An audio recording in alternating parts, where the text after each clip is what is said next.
Welcome to PV Online Chemistry. We've created a series of short videos to introduce the material in a unit. You will still need to look up information in your online textbook and refer to materials in the resources for learning, but hopefully these videos can help you get started. Now we're first going to discuss measurements. And this is going to be critical for the whole year. When you're looking at a measurement, it needs to include both a number and a unit. All right, so the number is going to be the numerical value, and the unit is going to be the unit associated with it.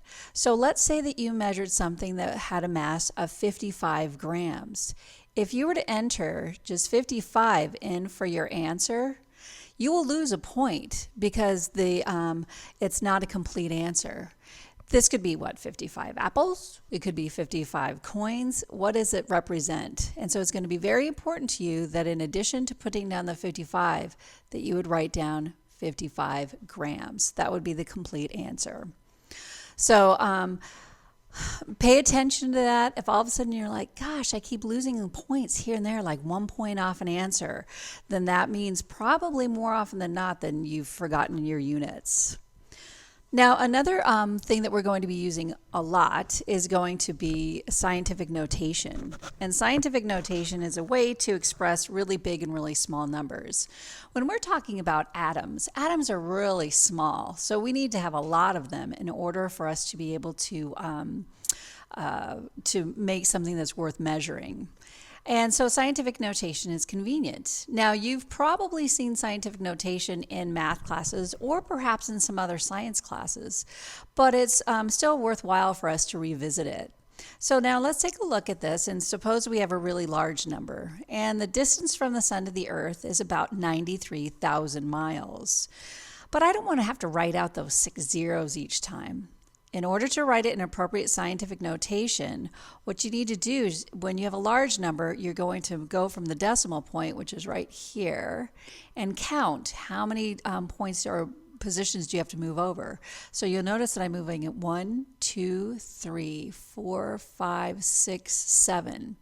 I'm going to stop there because in order to have an appropriate scientific notation, you want to have one non-zero. So I've got my 9.3. There's my decimal point. I have one non-zero to the left of the decimal times, and now how many times did we have to go over to the left? And since I went to the left, that's going to make that times 10 to the 7th.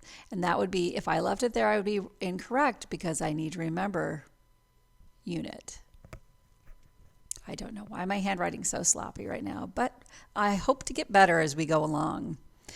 All right, so I've got a positive exponent as we look at this when you have a large number. Now compare that, I'm going to move my screen down a little bit, to where if we have a small number, and a small number is going to be what we encounter when we're looking at the size of an atom. Now this time I want to move my decimal so that there's one non-zero to the left of it. So if you look at this right here, you'll see we have to go over 1, 2, 3, 4, 5, 6, 7, 8, 9, 10 times. So I have 1.7. Again, one non-zero times 10. Now I moved the decimal to the right, so that's going to make it really small, and we represent that with a negative sign up there, and I would have times 10 to the negative 10th. Now, would my answer be complete? The answer is no, because in addition to the number, I also need to have my unit. And we're going to use lowercase m for meters. Now, since it's a science class, we're going to be using the metric system. So get real comfortable with meters and grams and liters. And so that's going to be the thing that we become more familiar with. All right, now when doing your work, I want to show you something real quick. Okay, this is a little screen of what your text box might look like when you're doing an assignment. Now this is a teacher graded assignment because you can see that you're going to be entering text and it's not in a single little line.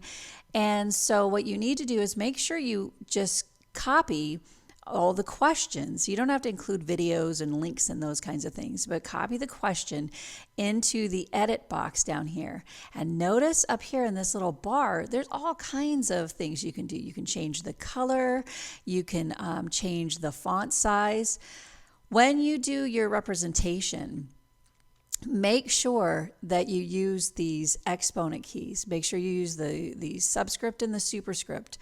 Don't write 8.8 times 10 caret to the ninth and so forth, because you could use this. Now there will be times when the software does not allow us to use subscripts and you'll have to use the caret key, but anytime you have this text box available, make sure that you use the subscripts and the superscripts.